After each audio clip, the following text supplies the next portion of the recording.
Let's look at the Doppler effect today. So what is the Doppler effect? It's an observed increase or decrease in the frequency due to a relative movement between the source of the frequency and the observer of the frequency. Whenever a car or an ambulance drives by, you've probably observed the Doppler effect. So we'd have to be standing right here in the middle, and as the siren goes by, as it's approaching us, we hear a higher pitched sound, and as it moves away from us, we hear a lower pitched sound, and that's the Doppler effect. Let's listen again.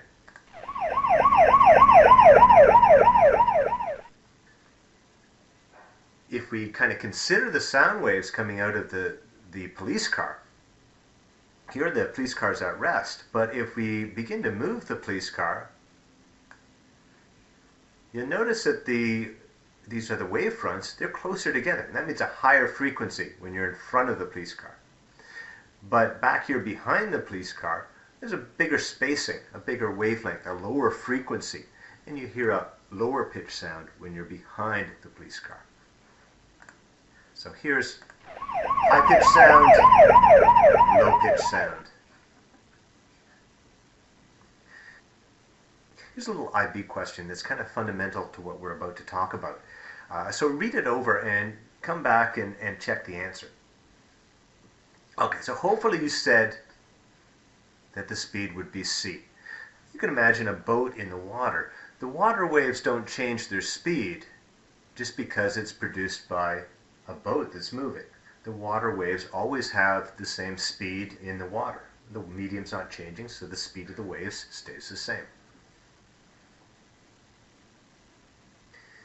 So here's some a point source of wave producing circular waves, and the waves would be moving out with some speed v. That would be the speed of sound if you're talking about a sound wave from some source located right here. And of course the distance here between the wave fronts is one wavelength. Okay, so let's imagine that now we've got a moving source.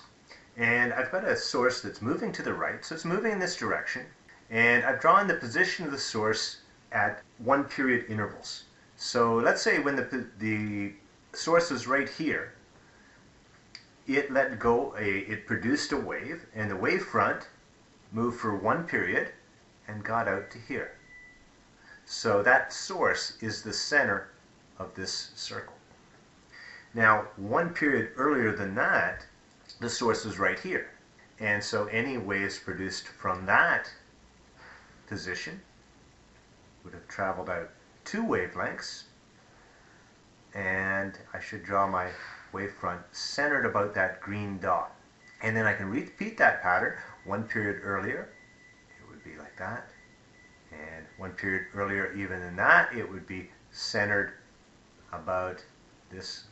My circle should be centered about that point right there. And so you can see in this pattern that we're getting a shorter wavelength here. So if you're in front and the waves are approaching, you're going to get a shorter wavelength and you'll receive a higher frequency. Whereas if you're in behind, you're getting a longer wavelength, which means you'll get a lower frequency when you're standing back here and the source is receding from you.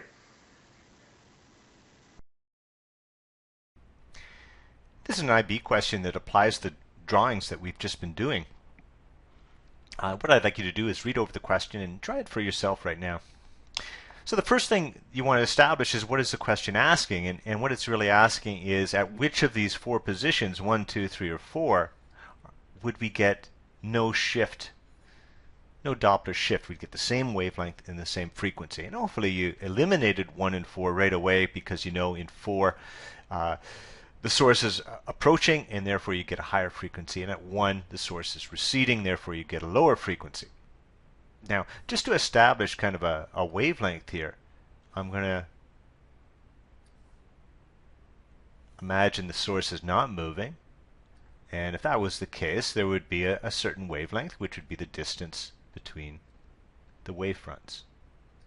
Now, of course, if my source is moving, then I'd get the bunching up effect, which should look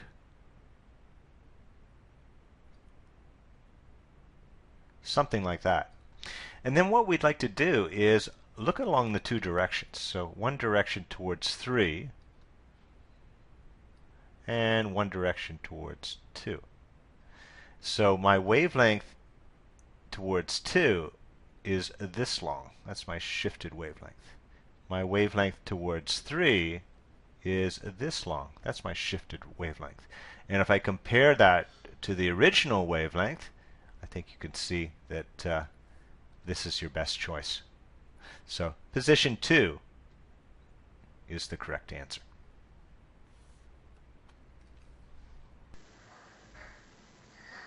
What we're going to try to do now is derive the moving source equation for the Doppler effect. So just to kind of remind you, if we have a source and it's not moving, it would, in one period of time, the wave would move out a certain distance, and that distance that it would move would equal to the wave's speed, v, times one period of time.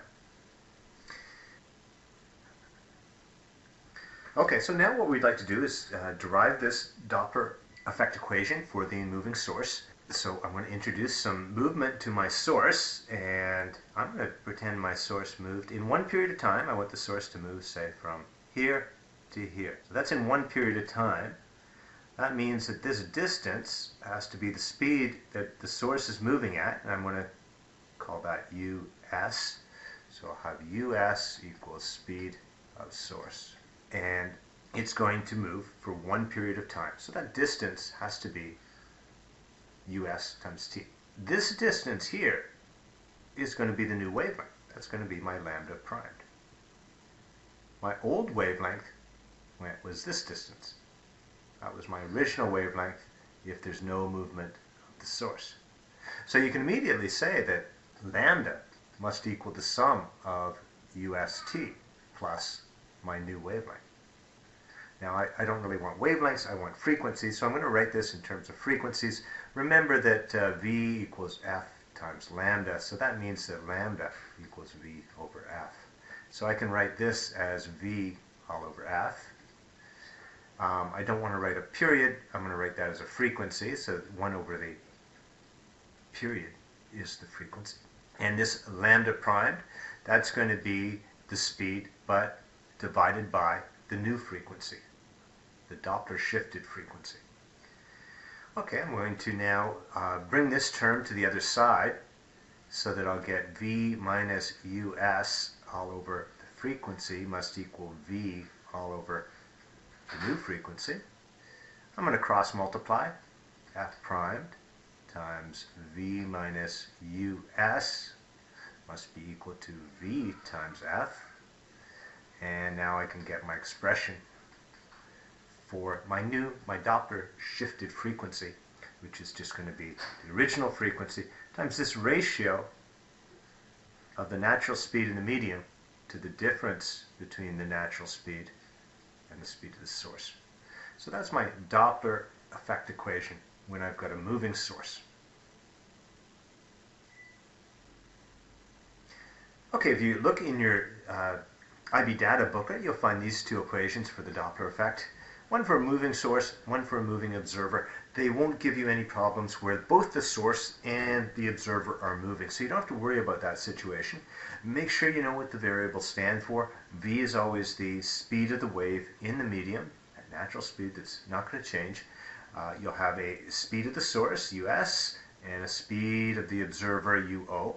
F is the natural frequency of the source, and f prime will be the new observed frequency because of the Doppler effect.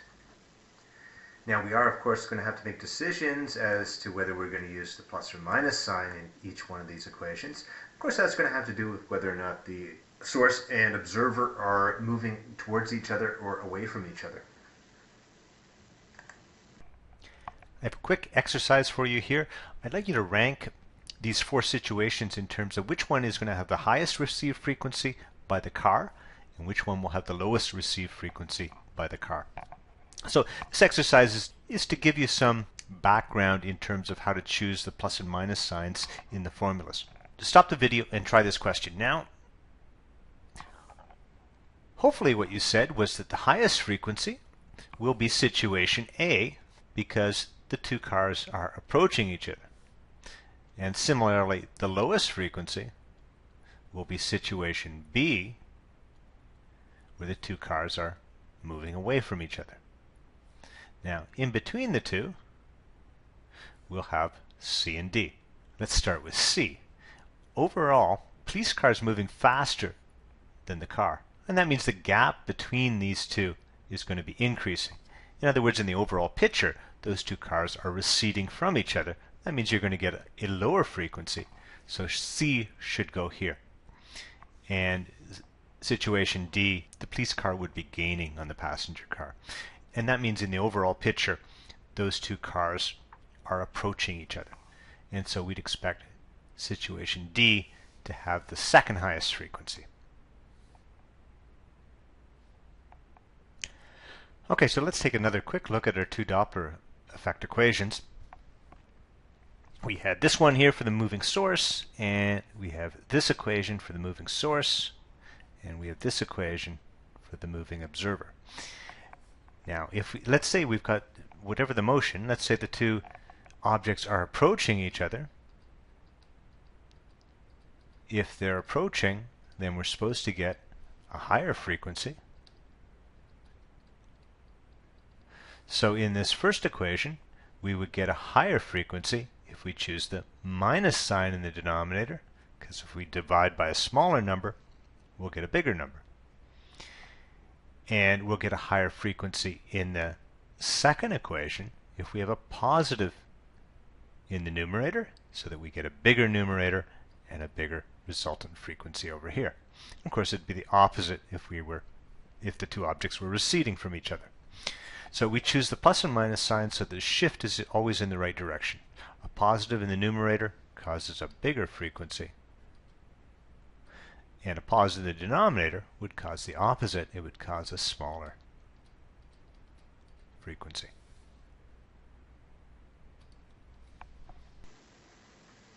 Okay, let's try a couple of problems. Read the problem over, try it yourself, and then come back for the answer. So let's look at A here. We've got a police car. That's the source of the frequency. So it's the US is equal to 40 meters per second. We've got a natural frequency here of 5,000 hertz. And we've got a speed of sound, that's our V, is going to be 340 meters per second. So F prime is supposed to equal F times, and so our Doppler equation, F prime is equal to F. We've got a moving source, so it'll just be the V in the top and V plus or minus US on the bottom. In the first case here, we're in front of the police car, and that means we're going to get a higher frequency. That means we want to subtract here. And if we do that, we'll get 5,000. 340 on the top, 340 minus 40 on the bottom. And if we multiply that all out, we should get, corrected to significant digits, we'll get 5,700 hertz. And in part B, same thing, only now we're going to be behind the police car. That means we want to use the positive sign. So it's going to be 5,340. That doesn't change. 340 doesn't change. The 40 doesn't change. The only thing that changes is that we're going to use a plus sign at the bottom, because now we're receding and we'll get a smaller frequency. And it turns out to be 4,500 hertz to two significant figures. Now, the IB does not make you responsible for handling situations in which both the source and the observer are moving. However, I do find this very helpful to look at least briefly. This is the equation that you'd use if you had both the observer moving and the source moving. So it's always in the numerator you've got the speed of the observer, and in the denominator you've got the speed of the source. And there's an easy way to kind of see this. If we're looking from the lab frame, this is what it looks like. We see a crest moving along, and we have an observer moving in one direction and a source moving in another direction. But if we change and we shift to the reference frame of the wavefront, if we were sitting on top of the wavefront, we would see the observer, in this case, moving towards us with a very large speed, and the source moving away from us at a small speed. And what I want you to notice is that this numerator here is really just the relative speed of the observer. And this denominator is just the relative speed of the source. And of course we've got to make some decisions about the plus and minus signs, but we can use the same type of reasoning that we did before.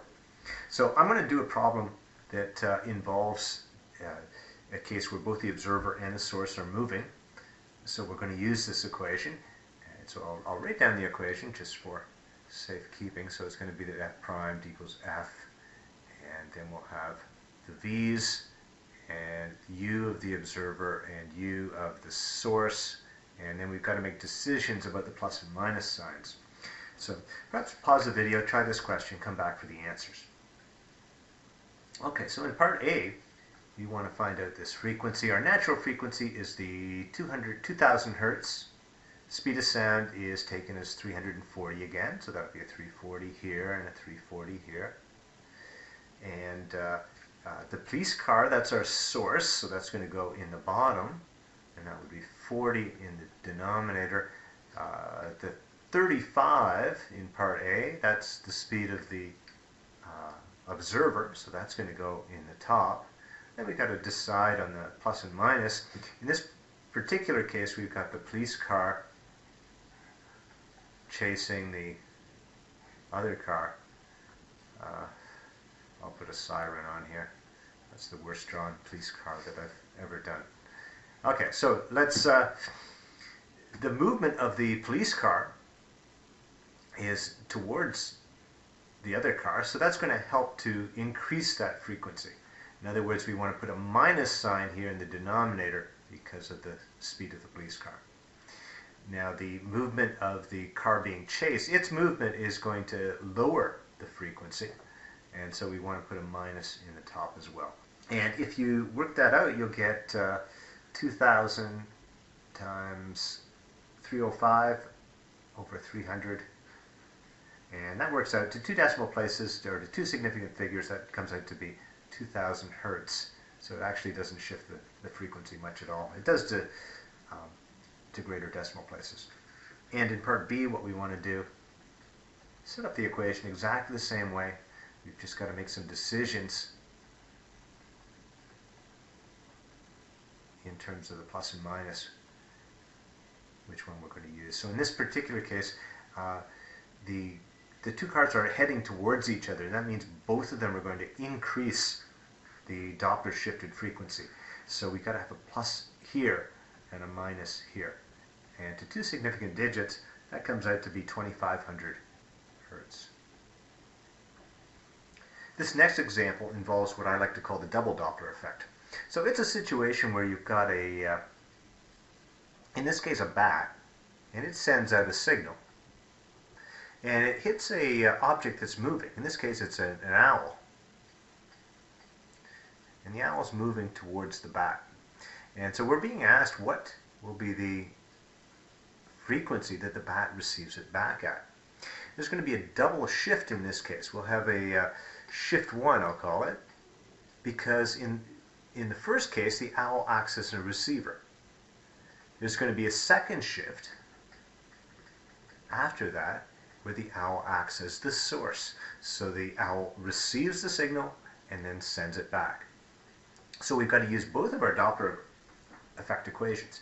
In the first case, we've got to use the one where the receiver is moving, or the observer is moving.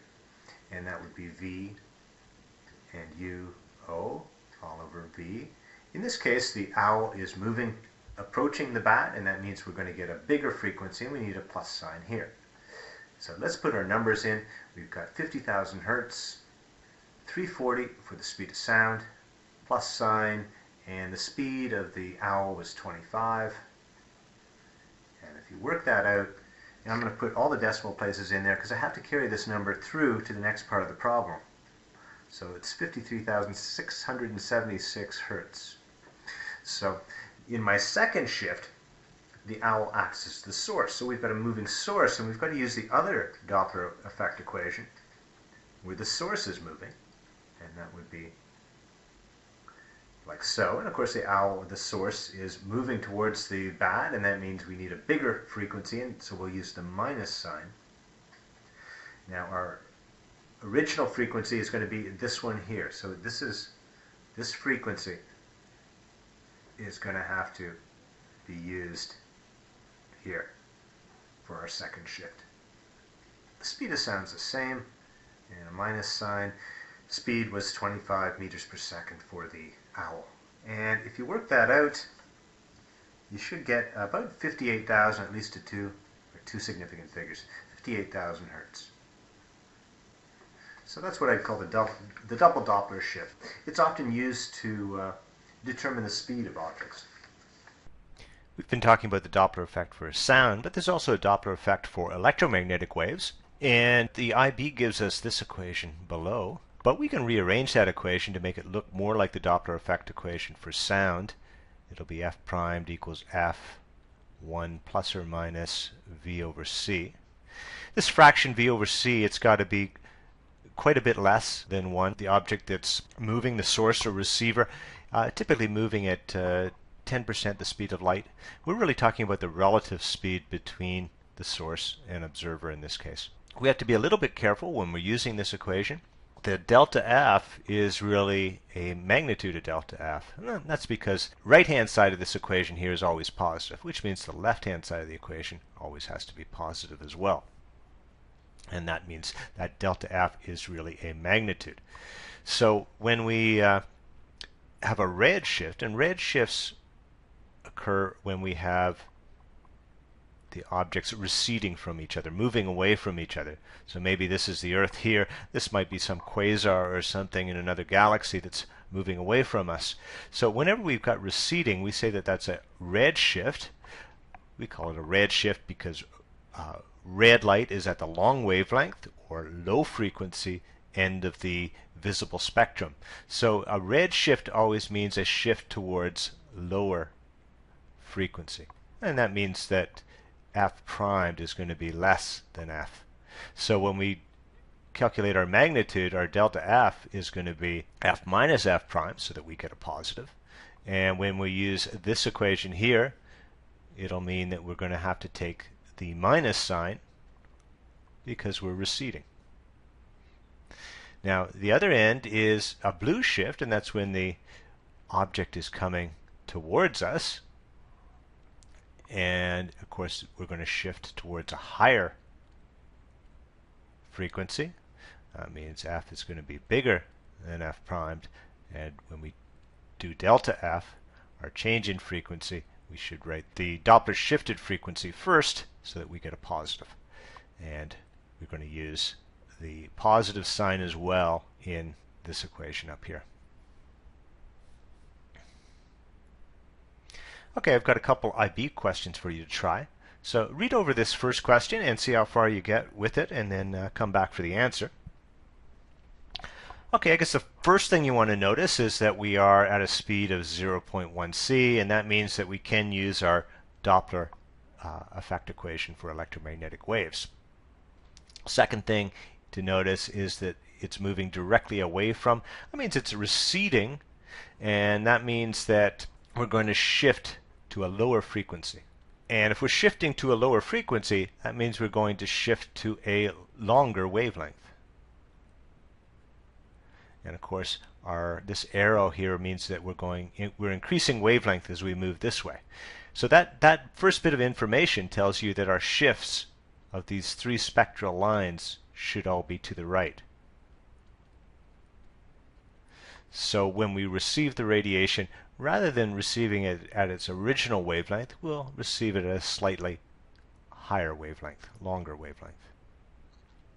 Second thing to note is we know that delta F varies as F, right? So you get a bigger shift if you have a bigger frequency. You have to do a fair amount of algebra, but it turns out you get a bigger shift in wavelength as well when you have longer wavelengths. And that means that we should be getting bigger shifts as we move to bigger wavelengths. So our diagram should look about like this, and they'd like us to label those as C star, B star, and A star. Okay, here's a second question, more numerical in nature. I'd like you to try to do the question now and then come back for the answer. The first thing we want to do is see if this galaxy is receding or approaching the Earth. And we know that the galaxy is emitting light of this wavelength. So that's the natural wavelength. That's lambda is this 5.48 times 10 to the minus 7 meters. And that means our shifted wavelength is the 5.65 times 10 to the minus 7 meters. So the first thing you'd like to notice here is that the wavelength is being increased. So it's an increase in lambda. Lambda is getting longer. And that means that the frequency must be getting shorter. So it's a decrease in frequency. Of course, if we're decreasing in frequency, that means that the two objects are receding from each other. And that means that we should be using f primed equals f1 minus v over c. And I'm going to write this as f primed over f equals 1 minus v over c. F primed over f, that will be equal to lambda all over lambda primed. If you don't see that, then you can write f primed must equal c over lambda primed, and f must be equal to c over lambda. And that's just using the universal wave equation. And then if you divide those two equations, you'll get that f primed over f is going to equal c over lambda primed. I'll invert and multiply on this denominator, so it'll be lambda over c. C's cancel out, and I get lambda over lambda primed. And now I can finish off the problem fairly easily. Lambda over lambda primed, that's just going to be 5.48 divided by 5.65. I can neglect the times 10 to the minus 7 because they're going to cancel out anyways. And over here I've got 1 minus v over c. Let's continue this up here. And that means that v over c must be equal to 1 minus that fraction, 5.48 all over 5.65. And that comes out to be 0.030. That would be v over c. So v is actually equal to about 3% of the speed of light.